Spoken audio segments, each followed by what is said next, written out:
As I got another rhyme, another rhythm for y'all to listen. I'm never quitting on my mission. I'ma roll with what I'm giving. Got some ambition, this new edition, filling positions.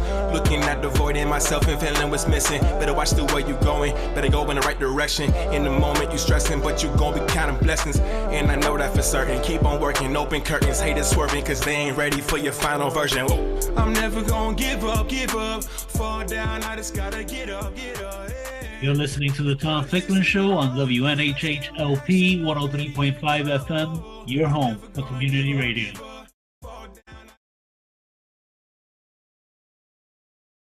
How's it going? Hey, how's everyone doing today? Thank you for tuning in. Welcome to this edition of Black Male Mental Health on the Tom Ficklin Show, the Tom Ficklin Network. Shout out to Tom. I am one of the hosts, Frank E. Brady, my esteemed colleague, Dr. Donald Mcaulay Jr., and we are looking forward to having a really dope discussion today. This is a part two of a discussion we started last week, on the topic of Black male mental health. Anything you want to add real quick? No, I think we're good. I think where we left off at, we were unfinished. And so the unfinished work, we're here today to dive into the topic again, answering some of the questions, still continue to unpack. We got great feedback from many of the viewers on social media, so I appreciate the support for independent radio, Tom Ficklin Show, and continue to do the same thing. So I want to kick it off. Perfect. So, just to kind of restate the importance of the topic, Black male mental health is a subject matter that has increasingly gotten a lot of attention in the media, has gotten a lot of attention in the education space, has started to get attention in the workspace. And this is really prime time to really continue to tackle and unpack this topic from different facets. And, based on some current events, based on some events around the city of New Haven that have recently happened, I would like to start off really diving into how Black men process emotions when it comes to loss and how that impacts us as Black men. You asked me the question? Oh, no, I'm just stating that what we're talking about, right? So we recently lost an amazing young man known as Mango. His first name is Michael, right? But everybody knows him as Mango. He's an artist, also known as Young Clean. I had the opportunity to work with Michael. Real name is Michael. I had the opportunity to work with Michael at Wilbercross High School around, I'd say, 10 years ago. I had just gotten to the role of doing culture and climate work. And Michael was a part of a program that myself and President of Diversity and Inclusion, who's also a sociology professor, Don Sawyer over at Quinnipiac University had created. The program was called the Crossroads Collective, and it focused on teaching Black males how to develop critical thinking skills and critical media literacy skills, specifically towards how they process media and music. So Michael was a part of that program. And a lot of these young Black males had issues processing emotions. They were, for lack of better words, written off by administration and, verge of not graduating. So Michael was part of that inaugural class that myself and Don facilitated. Primarily Don and I, supported facilitation of the class and the activities. He was recently gunned down in New Haven. And that incident really has shaken the whole city, has shaken the community. I'm sure his family is devastated, but that young man had a lot of love in this city. So when we're talking about loss and how it affects us as Black males, there are two ways that I have seen it affect, and I'm even utilizing what's happened, right? The tragic loss of Michael. For many Black males, there's a road of emotional suppression, right? Where you will hold in your emotional responses, not articulating it, not verbalize it, not get it out. You will also disassociate. To disassociate means to disconnect from something that may come as painful or traumatic, right? Now, when you're there's disassociation that happens when you're utilizing different substances, alcohol, drugs, or sex to disconnect, to put some distance between the incident that happened, what it's bringing up for you, and how you are feeling, right? In this current space and time, with a lot of the young men that I've worked with, mentored over the years, I'm seeing that happen. The disassociation and the emotional suppression, and what is also important to note when we talk about Black males and essentially like dealing with loss and grief, it comes from a place at times of shutting down, right? And when you shut down on those things, all we truly do when we shut down is give ourselves another opportunity to run back into the same thing, because whatever you shut down from, you're only going to run back into in another area of your life, in other relationships. It affects you. But that shutting down, when it comes to dealing with loss, is generally, from my perspective, how we've been taught to survive loss, right? If I shut down and numb it, I don't have to feel it. I don't have to deal with it. If I disassociate and disconnect with it, I don't have to feel it, because what happens is oftentimes when loss happens, there's a cascade of emotions that can come about. And then there's a lot of probably issues and things that have already been suppressed prior to the loss. So then it's kind of like you're shaking the hornet's nest, and you don't want that hornet's nest to be further shaken. So you try and create distance from it. That's something I know that I've personally done. Even with this situation, it's very difficult.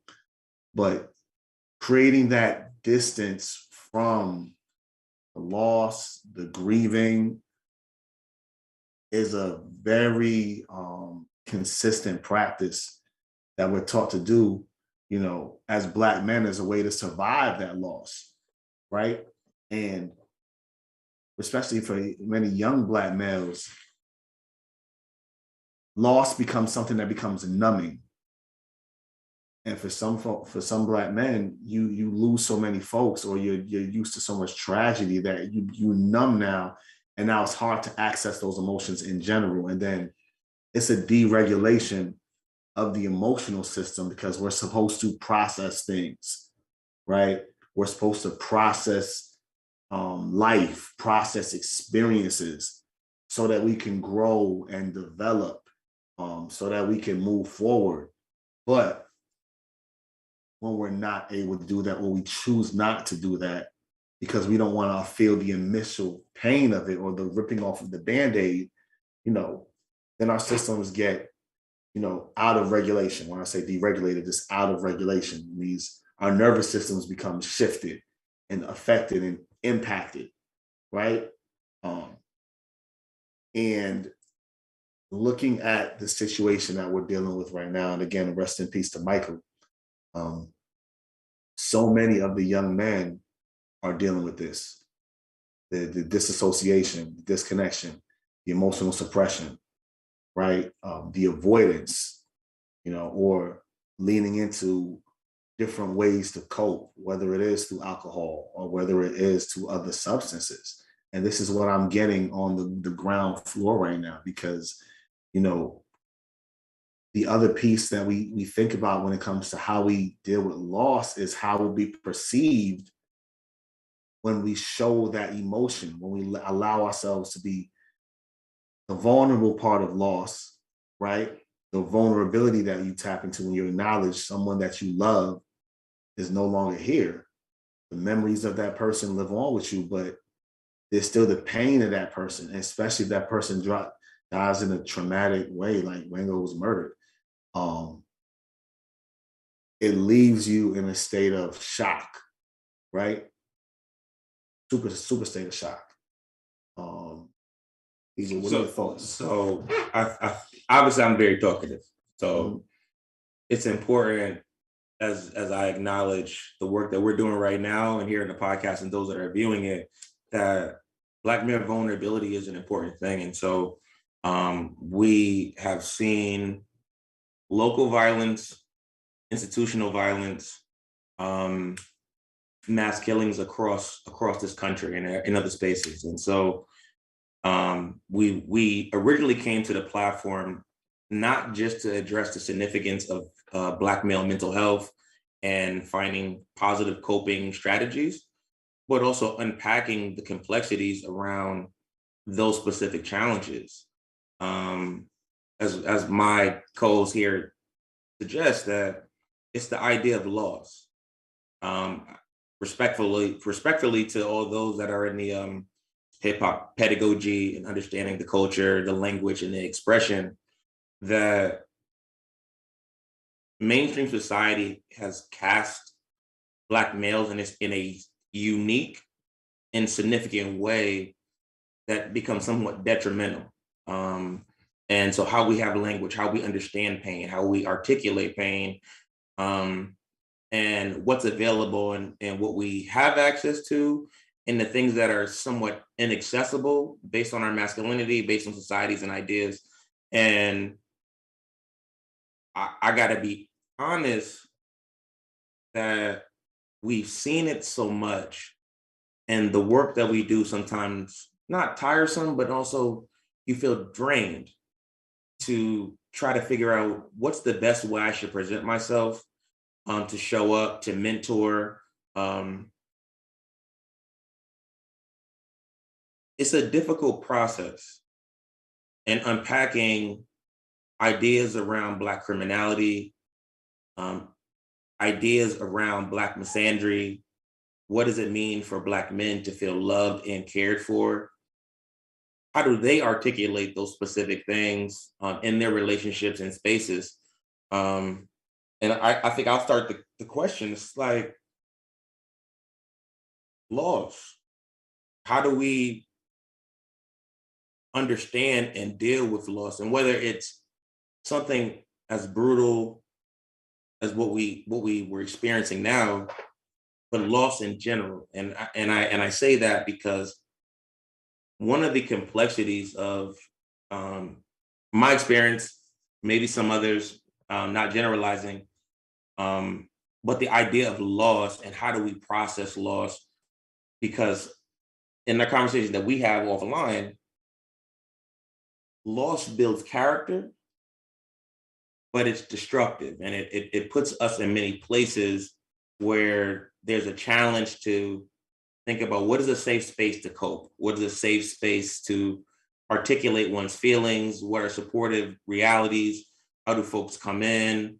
I do recognize that many of us have villages, but the reality is that I would love for the village to be more collective in terms of understanding the nuance that everyone needs to feel supported so that they can be strong in the next journey. But it's difficult. Loss is difficult. We talked about normal social interactions with Black males.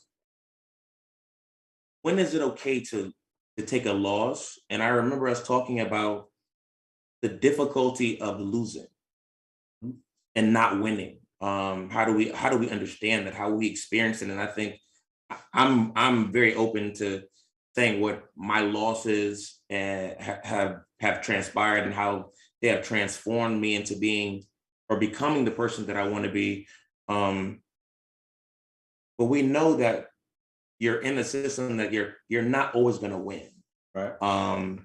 and accepting those realities versus like not victimizing, not saying that there are not struggling systems, there are not going to be hurdles. But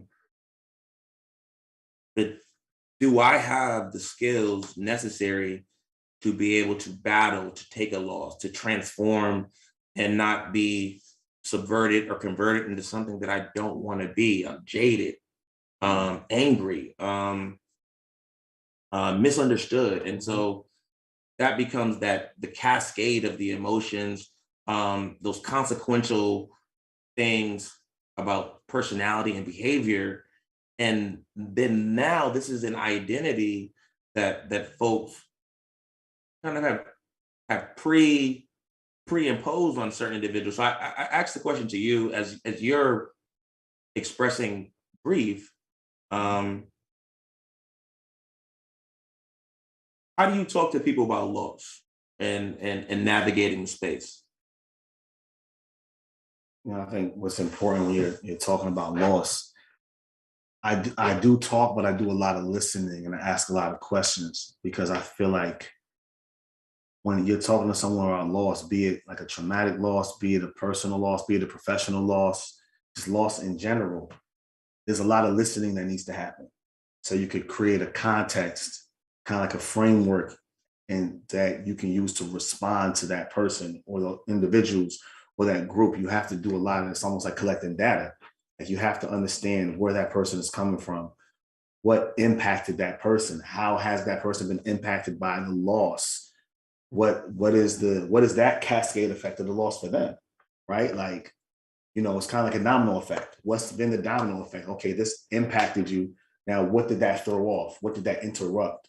What behaviors now did that shift in your life because of this loss, right? How is that impacting you, affecting you? So I do a lot of listening, and I ask a lot of questions, and I do a lot of listening.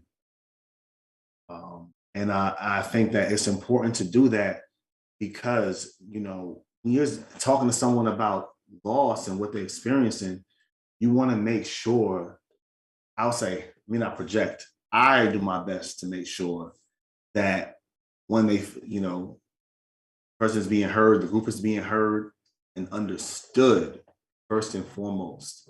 And then I could ask the guiding questions to help that person like figure out what's the best way for them to cope. All right. So it looks like perfect. We haven't had this before, so we actually have a Facebook viewer, Ms. Jasmine Varga, asks a specific question, right? Like, do Black men have a safe space? I'm gonna let you answer it first. You and me have talked about this before, but how you want to tackle that? I can go first if you want. Yeah, you start that off. Okay, all right. Marinate. So I would argue that Black maleness it's not monolithic. And so identifying those specific spaces, so monolithic is not a singular idea, like this is what we should be doing, what we shouldn't be doing. But the conversations around where do we feel safe at is complex. And I'm not saying this to be anecdotal, but also to answer the question, there are times that we talk about barbershops as safe spaces. But there are also times that we've been at barbershops that the barbershop is not safe right now. How we show up in our identity, how we show up in our experiences, how do we practice masculinity? I just got off a call earlier today just about how fortunate and blessed I am to be around an array of Black men that are supportive of me, me watching the work that they've done, but also allowing me to be authentic in myself, and also recognizing that there's challenges. I do not fundamentally believe that there is a safe space. My argument would be that we have institutional policies, institutional issues that on a scale cast those who identify as Black men at a lower scale. If they're able to capitulate or assimilate in certain cultures, there could be a level of safety. But specifically, as we're having conversations about that individual's personal safety and mental health, to capitulate to a society that does not accept you authentically creates cognitive dissonance. individuals are balancing, juggling themselves, juggling a society that wants them to be in a specific way, and their observation. We can go back to the double consciousness, W.E.B. Du Bois, but let's exponentially now. How do I exist in space? How do they understand? And where can I get a level of safety? As an athlete, I would say that there are many Black boys and Black men that recognize sport as a safe space. But in really interrogating those spaces, it's not as safe as you think it is. The culture of sport, the type of masculinity that's accepted in sport, and just to bring it in so that you can get to your point, to not allow yourself to be yourself, for your positionality to not be accepted, your subjectivities not to be accepted, it's personally unsafe to not be able to exist, be genuine, express yourself in certain ways without those spaces being interrogated in ways that produce ideas around criminality, disposition, oppositional. And I think that's a hard thing to unpack. Do I feel safe? Yes. But it's almost because I've had enough mentorship to have spaces to have confidence, to understand that I have support, but understanding that it's a slippery slope. I agree with that. I think to answer Ms. Vargas's question, do Black men Varga, my apologies. Maybe Megan, I'm sorry. Apologies. Yeah. Jasmine is the first name, right? Yes. Answer that. To reply to that question, the barbershop has for a long time been considered the central safe space for Black men, right? Sports considered a safe space of expression for Black men, or a coping mechanism for Black men, right? But to your point, safe spaces for Black men are created through relationships. So they're not necessarily like institutions in physical places, associations. They're more so, it's relationship based, right? It's, so Black men do have safe spaces if they have individuals they trust that they can be open and honest with, right? I think it's more of a people focused approach when it comes to us as Black men, like trust, the vulnerability piece, the credibility, like safe spaces are people. Are you who a safe space for a Black man looks like, are you who you say you are, right? Can I trust you with can I trust you with this information? Am I watching you? Am I watching how you do other people, right? Am I watching how you do other people when you're upset? Because what you do when you're upset with someone else, you will likely possibly do to me if I get you upset enough. I'm gonna complicate this. So in answering the question and really unpacking the idea of safe space, I think about my own personal experience. And many of the places that Black men identify as safe are hidden spaces. The complicated thing about that is, what does it mean to hide? Why do I have to hide? And I would answer the question that one's success, one's achievements are hidden because Black male success is dangerous in a larger society. Whether it means that folks believe that their confidence, arrogance will run amok, their machismo, the bravado will allow them to have more sexist views. But I always have this thing about, in the midst of success, how do I humble myself so that I'm not able to sit in my success? Even in the safe spaces, can you really be good? Are you allowed to be as successful and check off all the boxes without someone perceiving you as arrogant, because I think they swing on a scale where if you're too successful, you're disconnected. Mm-hmm. And then if you're not successful, but you have a past, then you're non-compliant to society. So I say it's hard to specifically define a safe space, actually as a physical space. Obviously, I run back to the church. So how do I find solace? How do I find refuge? How do I find my divine calling? What is my mission? How do I walk in my mission? How do I walk in my work? And for me, that's always been a safe space. I've told you before, if when the devil called, I'm probably the wrong person to call because I'm going to dive deeper into devotionals, corporate prayer, Bible studies, and really try to connect back to the space, because sometimes it is impossible to fight or try to have dialogue with a society that already has preconceived notions about who you are and who you aren't without asking. And I think I show up to spaces and I'm very open to understanding people's differences. Hopefully not being combative. I mean, I've heard that before, but hopefully not being combative and critical. I mean, it might be the Virgo that shows up, but those are the challenges, that you open yourself up to at least try to understand other spaces.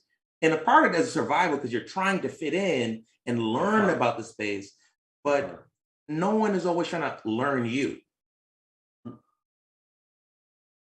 Man, see that right there, I think that hits different.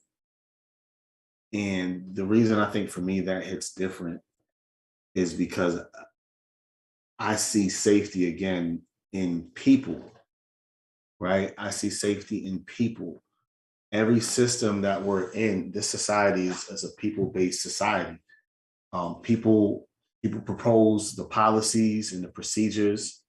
People create the processes that run our society, right? So a lot of the spaces of safety, again, for me, they come in relationships.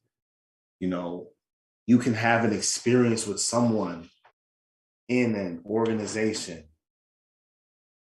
that can shape your opinion of the organization, right? Like, we all have cell phones. You can have a great experience with a representative of T-Mobile that'll make you feel like T-Mobile is the best organization in the world. I love T-Mobile. You can have a crappy No sponsorship experience. for T-Mobile. No sponsorship for T-Mobile. Yeah. You can have a crappy experience with a representative. You're like, I can't stand T-Mobile. See what they did to me? Right? Like, who we are as individuals comes out in whatever it is that we represent. All right? Like, our character as individuals, who we are, that shows up.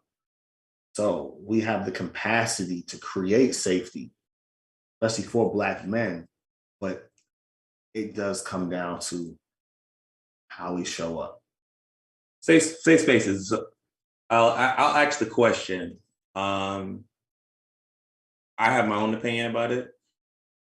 When we talk about Black men having the benefit of the doubt, whether it be court, whether it be school, whether it be outside, perception plays in, bias plays in. How do you understand the benefit of the doubt? You as a person and also as a Black man. So when we're talking about, just for clarifying, when we're talking about benefit of the doubt, we're talking about It's more about is when something transpires, do you have are you able to experience optimism or pessimism? it's dependent. It's, I always say the word situational, right? But when things happen, oftentimes, I would say generally I'm more pessimistic because I prepare for the worst, hope for the best, but I prepare for the worst. Do you get the benefit of doubt from the other, not Not generally. Not generally. Now, I mean, me as a black man, because of my reputation, I'll see the benefit of the doubt in general, but it took a while to get to that point. I had to do a lot of proving, right? Like I had to do a lot of laying the groundwork, establishing my reputation. But if I'm in a new space, I generally don't get the benefit of the doubt. New space that they don't know me, I haven't proven myself. Because there's a lot of when it comes to black men, I feel like we gotta do a lot of proving, right, to get the benefit of the doubt. Because there's these automatic perceptions that are placed on us, these automatic labels, these automatic stereotypes, these automatic boxes, that are placed on us. So in general, no, I don't. Outside of spaces, I'm not. No. So you mentioned stereotypes.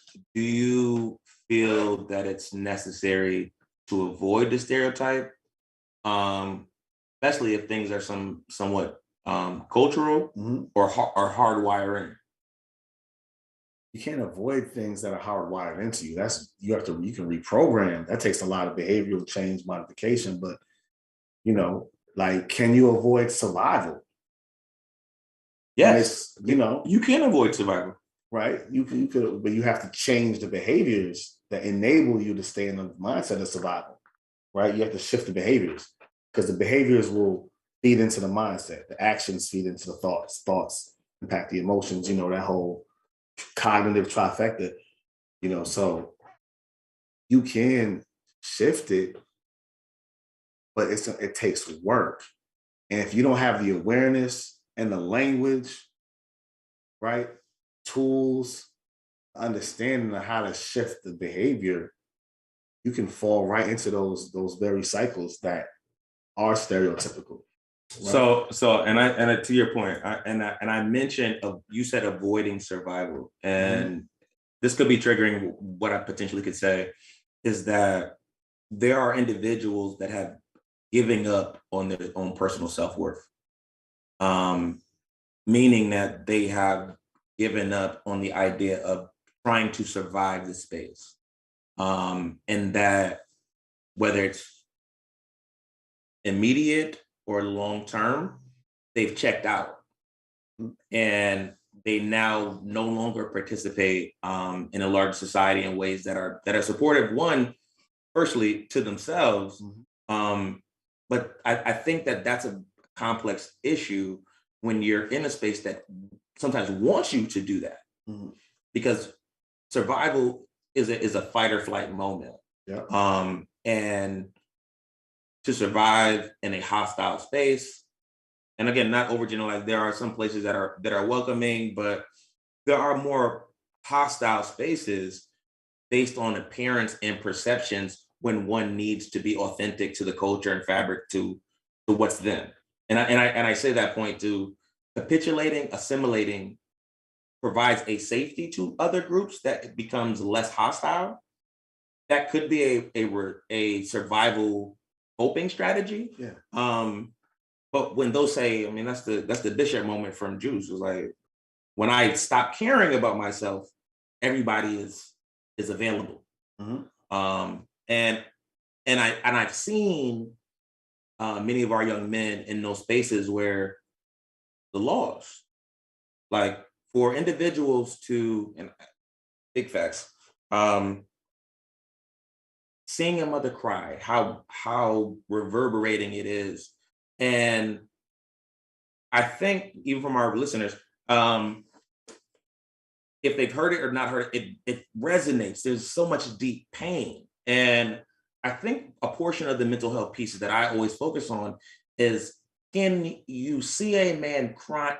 Can you understand when a Black man is crying out when he's not actually crying? Does that pain specifically reverberate?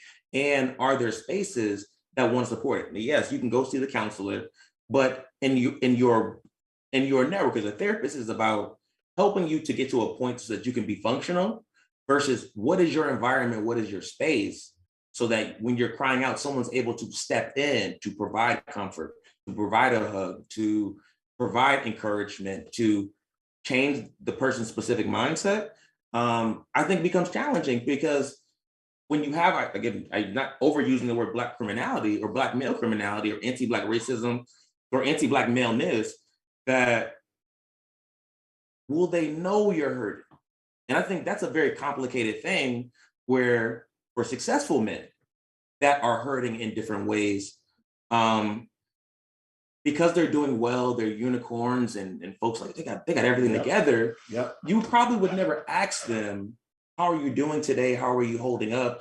And because the self-perception is that they have it together versus someone that's actually struggling and then being like, well, he need to do better. Yep.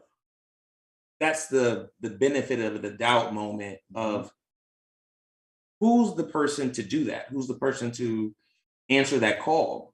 Who's the person that wants to answer that call? Who's the person that wants to consider the fact that available to answer that? Because I think emotions are realistic human realities. The dehumanization of Black men provides spaces that they're not given the benefit of the doubt. Or I can see practices that don't allow them to get the benefit of the doubt. And specifically be blamed for their demise. You know, that benefit of the doubt is like, when does Superman get to be Clark Kent? Like, when does Superman get to be Clark Kent? My boy Jay always talks about this. You know, I look at being a Black man as having to show up as Superman all the time, but you won't accept my Clark Kent, right? There's not a safe space for me to be Clark. You know, and just because I'm a Black man doesn't mean I'm bulletproof. You know, just because I'm and plus, Superman can take bullets, but does he always want to? Does he have to? Does he have to? Yeah. You know, does he have to? Have to. It's annoying to be shot at all the time. You're always getting things thrown at you, thrown on you, put into spaces, and you can't break. Because if you break, your perception in the public is looked on as weak, right? So you live with a cape on. You live with armor on. And that is difficult because when do you take it off? Who can you take it off around? You know, and I think that's the piece, right? So if you can't take the armor off, you'll try and move with the armor on. So you'll capitulate to certain spaces, right? You'll shift yourself, you'll dumb yourself down, you'll try and fit into the boxes to be liked, to be accepted, right? However, you lose yourself in the process. To be Black and male, can you ever be too good?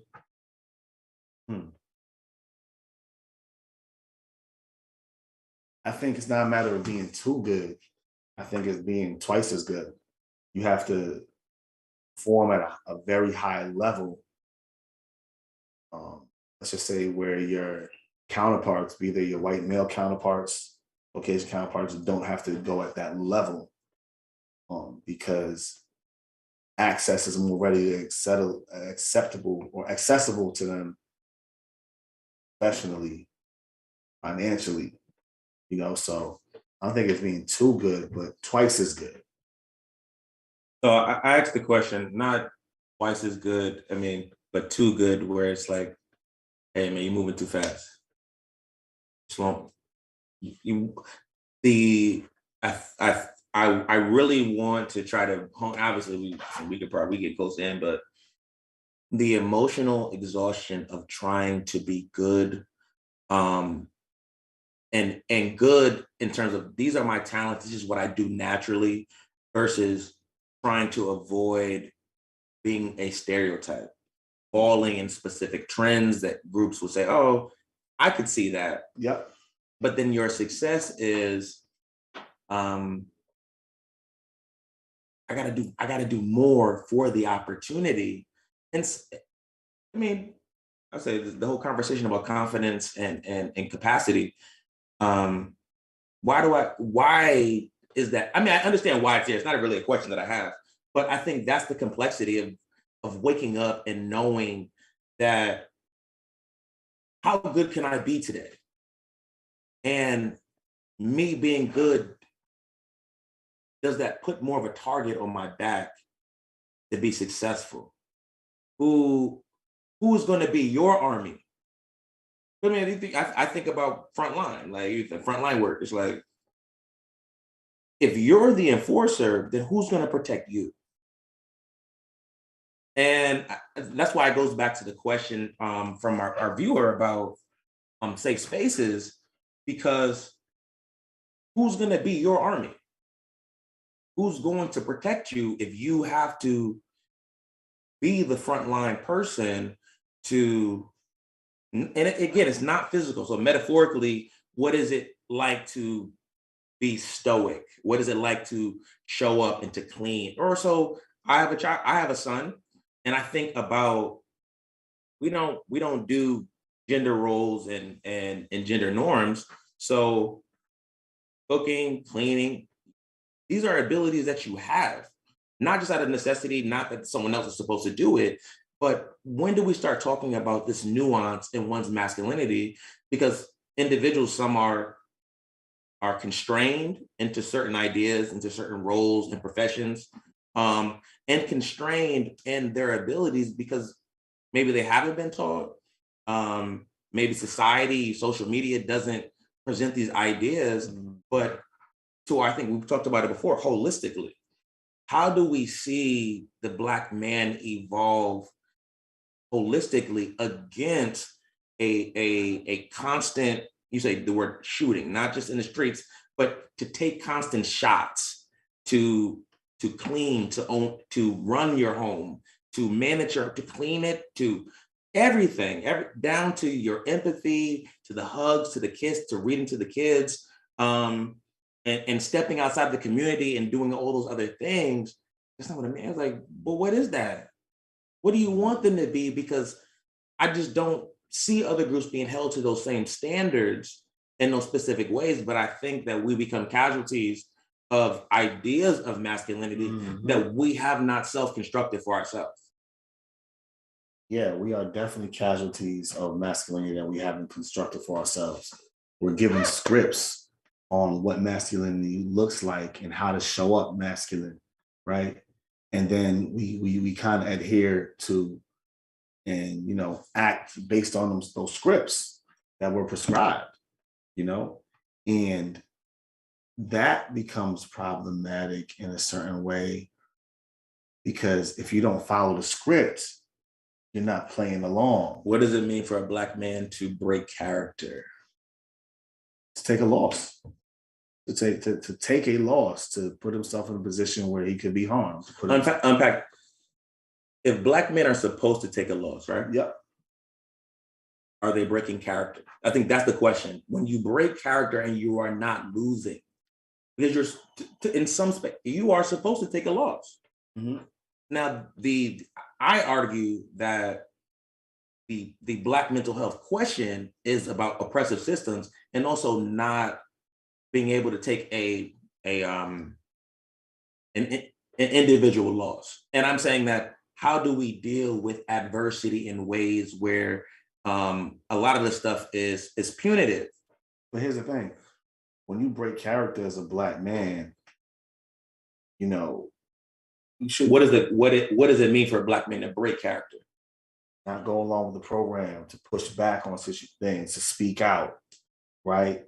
To disagree with narratives, right? To expose things, to tell the truth to speak truth to power. Like, that's what it looks like for a Black man, to go against the grain. So when you do that, your loss is amplified, because there's losses you're set up to take, but that's in a system, that's in an assembly of a system that's rolling along. But then when you hop out of line, then you're the focal point now. So that's when the loss becomes magnified, because you have more to lose. You're more, segmented. You may lose, so you might be impacted professionally. You might be impacted financially, socially. Would you say that society wants Black men to be subservient? Definitely. Definitely. Society wants Black men to be docile,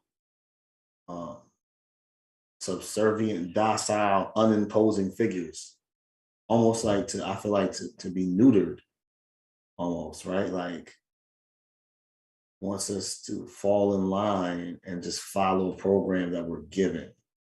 Why? So why? Why do you think why? Because one of the most powerful things on this earth is a Black man that knows who he is, knows the power he stands in. Okay, go. Yeah. You're about to go somewhere. Yeah, one of the most powerful things is a Black man that knows his worth, knows the power that he stands in, knows the worth that he walks in, is educated, is knowledgeable on how, you know, society works, is knowledgeable about processes and procedures in the government work, how economics works, how finances works, right? A Black man that is, you know, well informed of how to navigate this world, the systems and the structures. That can be looked on as dangerous. That can be looked on as, you know, problematic. Why do you think that's such a dangerous thing? Because then you can spread it. You disrupt the social classes. You disrupt social classes. You disrupt economic classes, right? Because why is that important? You got to think about, look at the neighborhoods that we live in. Let's just look from a American perspective.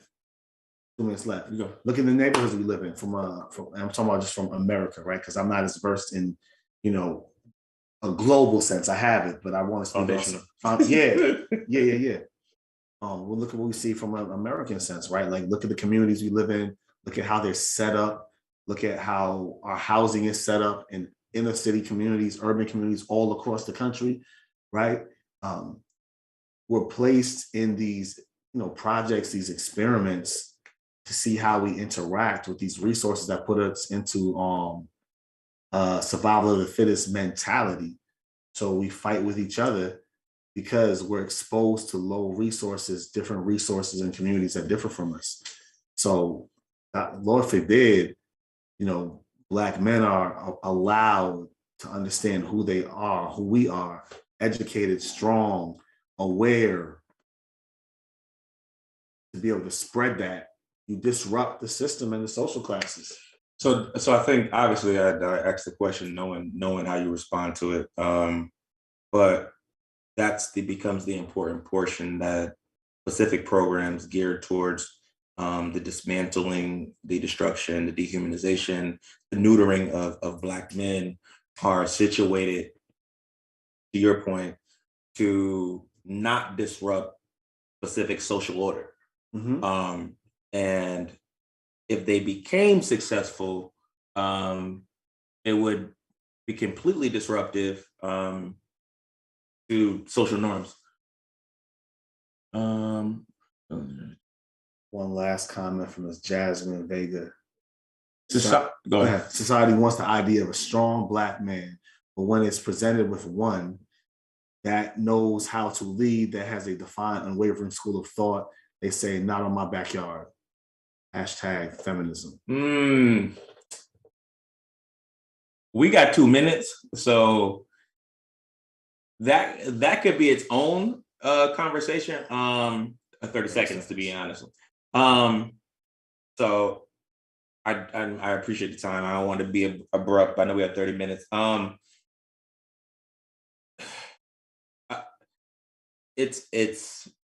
think that outside of us showing up today and before to have conversations of Black male mental health, one of the important keys were not just about counseling and services, but also understanding the complexities in which Black men may encounter specific situations where mental health becomes a question, or their mental awareness.